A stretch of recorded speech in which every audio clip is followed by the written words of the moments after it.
You're watching Tailwire.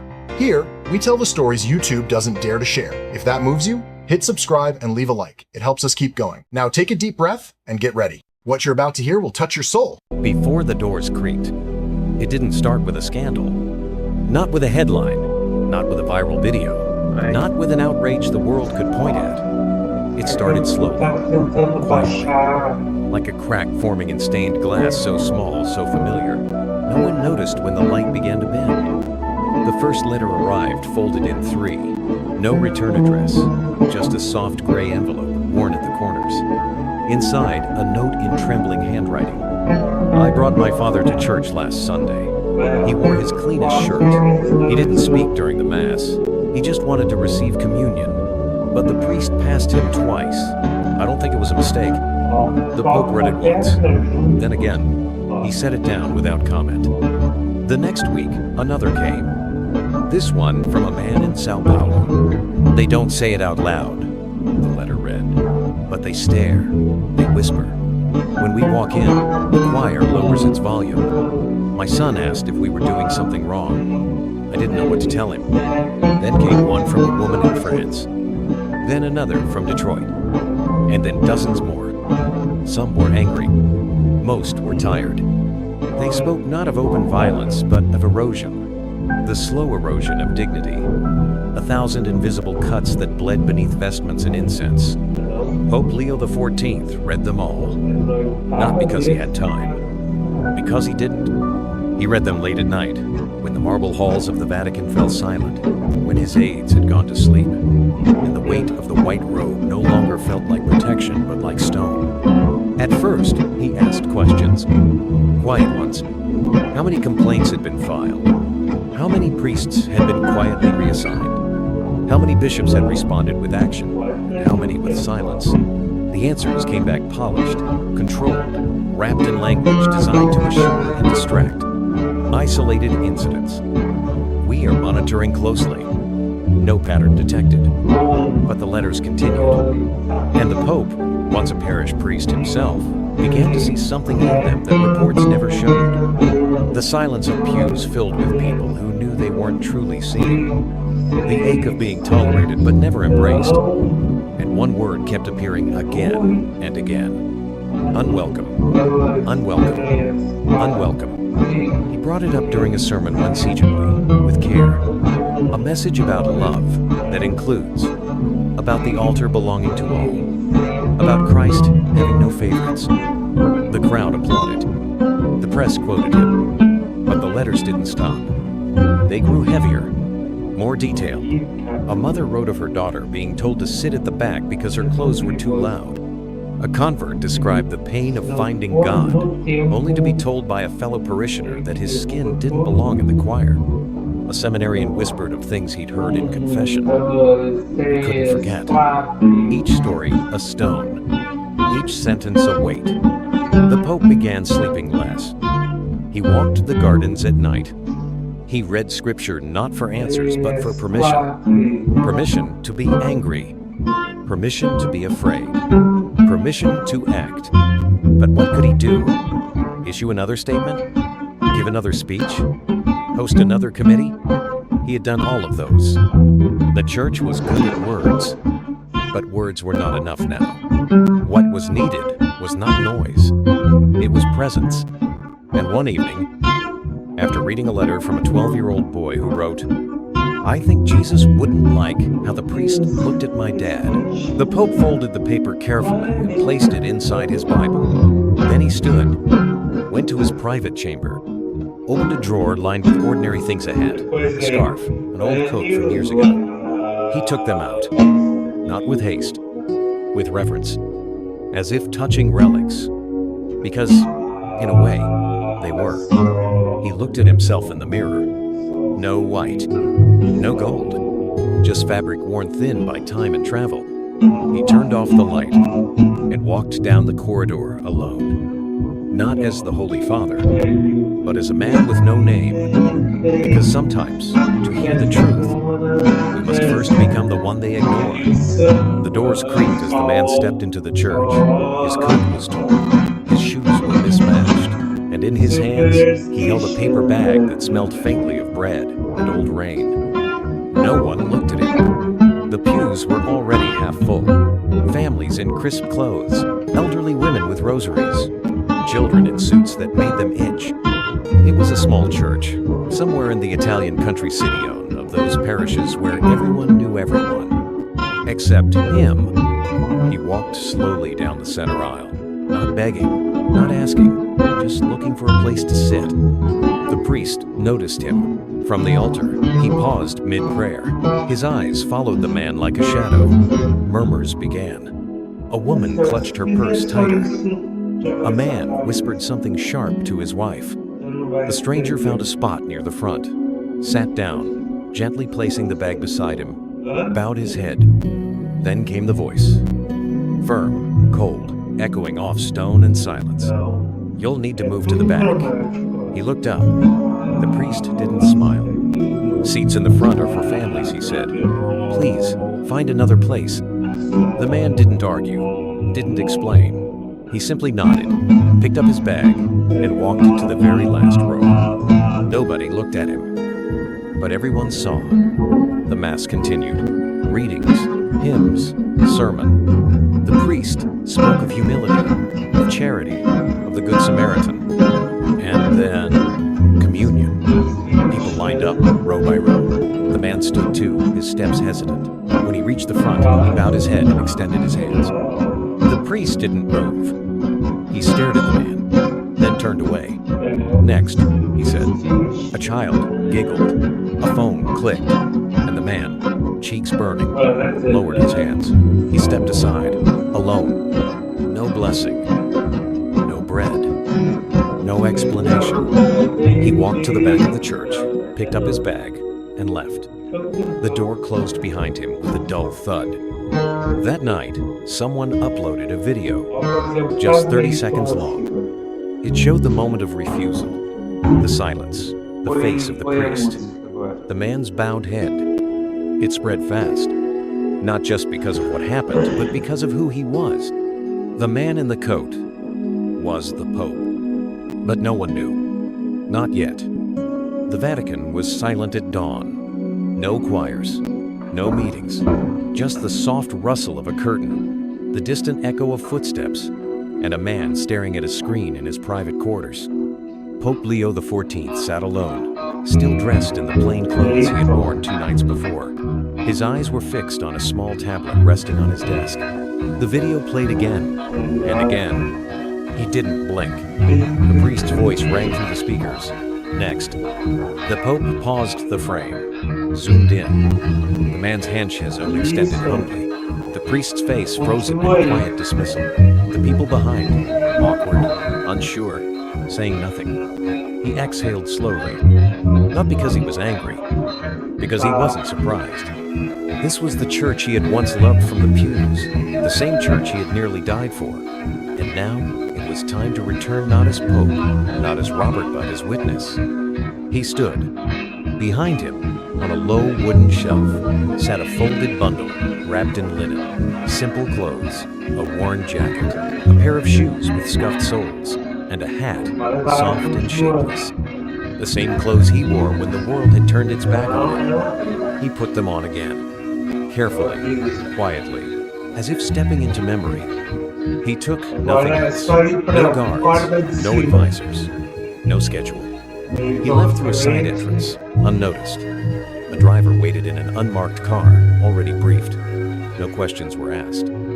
Hours later, he stood once more at the steps of the small country church. Same stone path, same wooden doors, same cold wind brushing through the trees. But this time, he came with eyes wide open. He arrived early long before the bells rang, before the townspeople gathered, before the altar was prepared.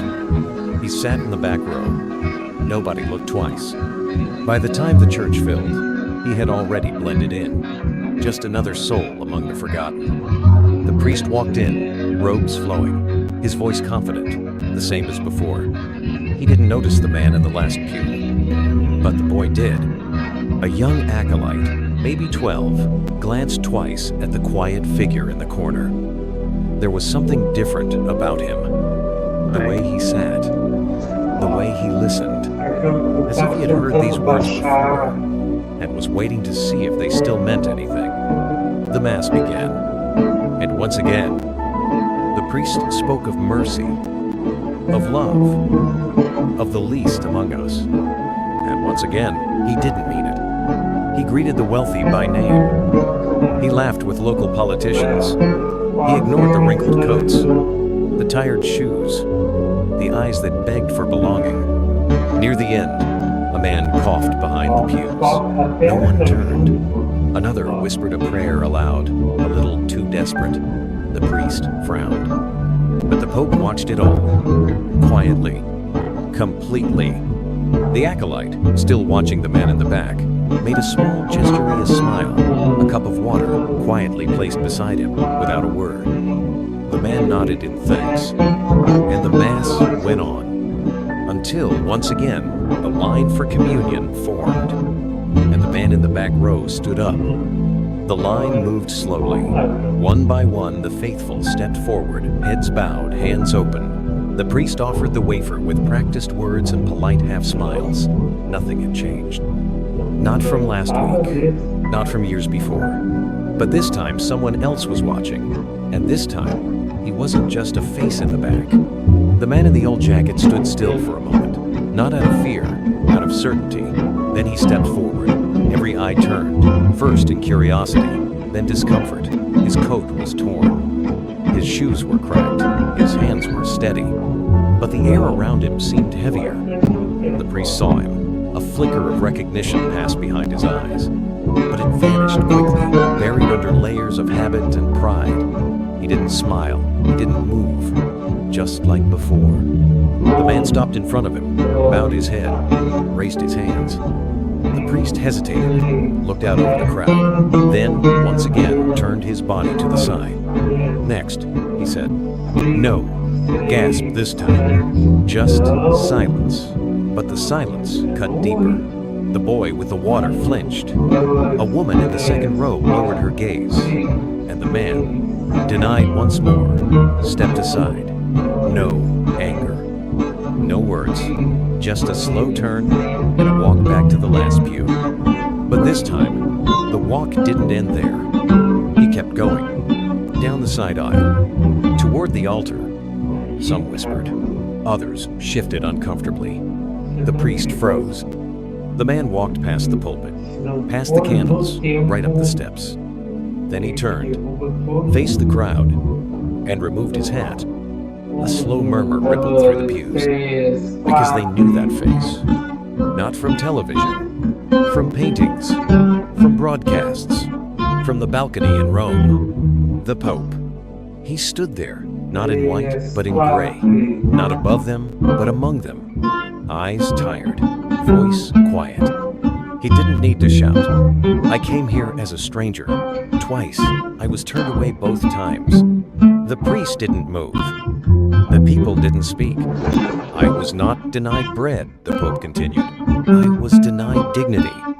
A child near the front began to cry. I watched a man speak of mercy while showing none. I listened to words about love that never reached the doors. He looked at the priest now, not with hatred, but with truth. The altar is not a stage, and the robe is not a shield. Then he looked down at the boy who had brought him water. And yet, one among you saw. He knelt, in silence, removed his gloves, and kissed the boy's feet. Gasps broke the stillness. Not loud, not dramatic, just soft, confused sounds from 100 mouths that had never seen holiness kneel before humility. The boy stood frozen, unsure of what to do. His shoes were scuffed, his robe too big, his hands trembling. And yet, in that moment, he became the center of a cathedral silence. The Pope stood slowly, turned again to the people. "This house belongs to the forgotten," he said. "And if the forgotten are not welcome, then God is not here." He looked to the altar, the candles, the golden crucifix above. True faith is not afraid of dirt. It does not flinch at broken coats or broken hearts. The priest remained silent, still at the edge of the altar, eyes wide, breath shallow. Everything he had built with silence was collapsing under the weight of a truth he couldn't control. The Pope stepped closer, not to punish, to reveal. I once believed holiness was something we protected with distance, but now I know holiness lives in the dust, in the pews, in the pain we ignore. He turned to the priest. And when you denied me communion, you didn't reject a man, you rejected Christ himself. The room broke. A woman fell to her knees, sobbing. An old man clutched his chest, eyes wet. Even those who had looked away now looked inward. The Pope reached for the chalice, held it high not like a ruler, but like a servant. I am not here to shame, he said. I am here to remind. He stepped down from the altar, walked toward the last pew, and found the same spot where he had sat just days before. He placed the chalice on the seat and sat beside it. I will not leave until this church remembers why it exists. Hours passed. No one moved. Outside, the world began to learn. Word spread fast, not through headlines, through whispers, through tears, through the boy's eyes as he stood beside the Pope, holding his hand. The priest stepped down from the altar, not in protest, but in surrender. He walked out through the side door, alone, and behind him, the church began to sing. By sunset, the square outside the church was no longer empty. News vans had arrived. Locals stood behind thin ropes, holding their phones high. Some came out of curiosity. Others came with shame in their chests, remembering how they had looked away. But inside, no one spoke. The Pope remained seated in the last pew, beside the chalice, his coat still dusty, his hands still folded. The boy sat next to him, his small frame leaning gently against the man who had kissed his feet. A priest in white robes stood at the door, watching it all unfold. But he was not the one who had led the Mass. He had come from the diocese, called by someone who had sent no name only a message. Come, the Holy Father is here. He stepped in without fanfare, without title, without fear. The congregation turned to look, but did not rise. The man walked past them, nodding once to the Pope, who gave the smallest tilt of his head in return. The diocese priest approached the altar, removed the old cloth, replaced it with a plain one, white and smooth. Then he lit the candles again, and for the first time in years, that church felt clean. Later that evening, the Pope stood, slowly, not because of age, because of weight. A weight heavier than the robe he once wore and lighter than the truth he had just laid bare. He walked back up the aisle, his steps quiet. The boy followed. At the door, he paused. He turned to face the people one last time. You were not wrong to trust the church, he said. But the church is wrong when it forgets you. He touched the boy's shoulder. This one remembered. Then he stepped outside. Flashbulbs exploded. But he didn't flinch. He took the boy's hand and began walking. No guards, no speech, no command, just steps. A journalist shouted, "Why didn't you reveal yourself sooner?" The Pope kept walking. Another called, "Is the priest being punished?"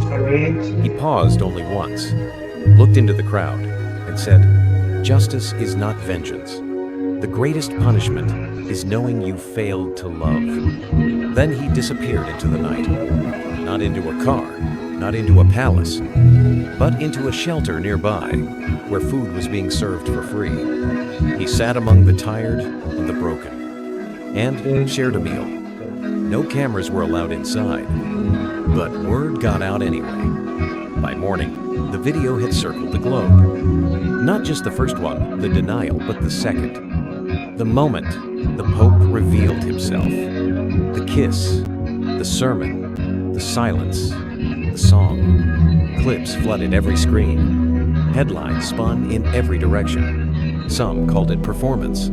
Others called it prophecy. But in the corners of the internet, where truth whispered louder than noise, something deeper spread. He knelt. That was the part people kept repeating. Not the speech, not the scandal, the kneeling.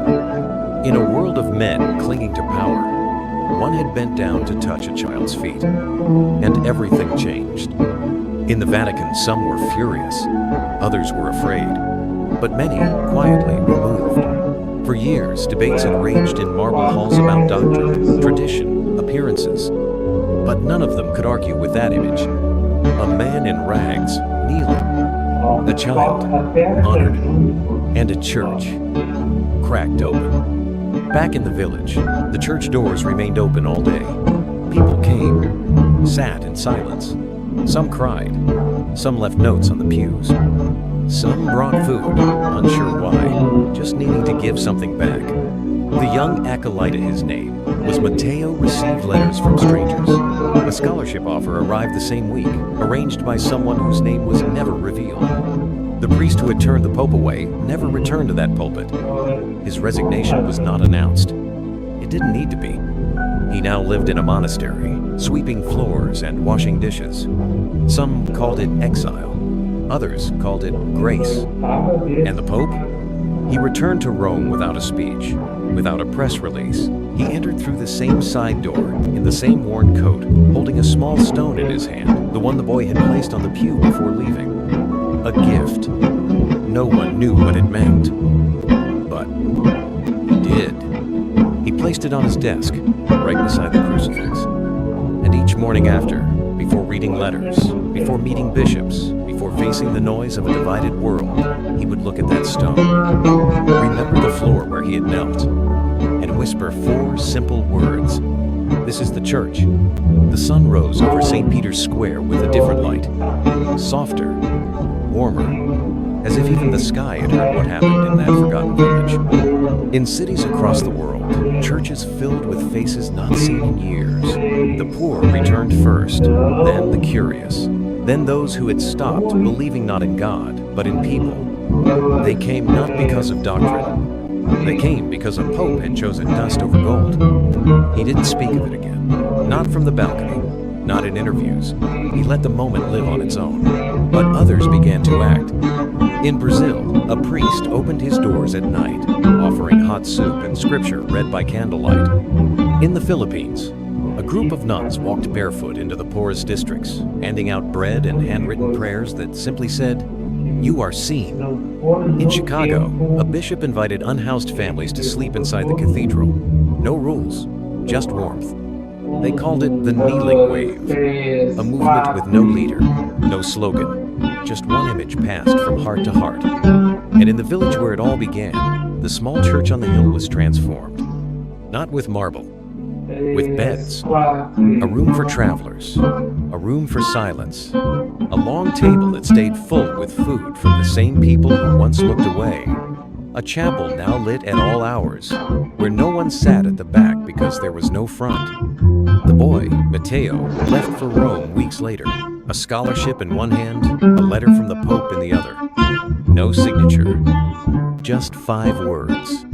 Never forget where God lives. He carried it like scripture. And the Pope, now older, quieter, spent more and more time alone, not in sorrow, in reflection. Sometimes he would disappear again just for a day. And when his aides asked, he'd only smile and say, "I had to go see the church." Because he knew it wasn't in the walls. It was in the hands that shook, in the heads that bowed, and in the eyes of a boy who offered water without knowing who he was offering it to. He would never forget, and neither would the world. Years passed, not many, just enough to turn whispers into memories, and memories into quiet legends told in places where no one expected holiness to appear. The story was retold in shelters, in classrooms, in prisons, and in kitchens. No one could agree on the details. Some said the Pope had cried, others swore he never spoke. But all remembered the same thing: he had knelt. One evening, the Pope returned to that village one last time. No entourage, no announcement. He walked alone, now slower, his frame thinner, his steps softer. He wore the same coat, the same hat, but his hands trembled more than before. The little church was empty when he arrived. A candle burned on the altar. He sat in the last pew. For a long time, he said nothing. Then he reached down, unlaced his shoes, those same battered shoes that had once walked up the aisle as the world turned away and left them beside the pew.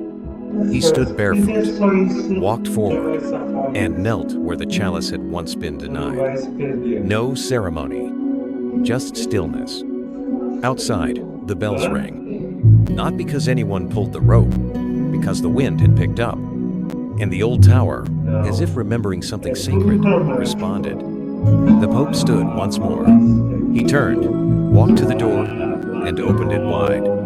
A young man stood there, tall now, with steady hands and kind eyes. Matteo. They didn't speak. They didn't need to. The Pope stepped aside. Matteo walked in, and behind him, a group of travelers entered. Poor, dirty, tired. They filled the pews, one by one, and in the silence that followed, Matteo lit a candle, then another, then a third, and by the time the stars appeared, the little church was glowing with light again. The Pope stepped outside, looked up at the sky, and smiled, not because of what he had done, but because someone else had picked it up. The chalice, the mission, the love. He turned to leave, but before disappearing into the trees, he looked back one final time, at the shoes, still waiting at the end of the pew, and whispered to the wind, "If this is where I lose my title, then let this be where I kept my soul."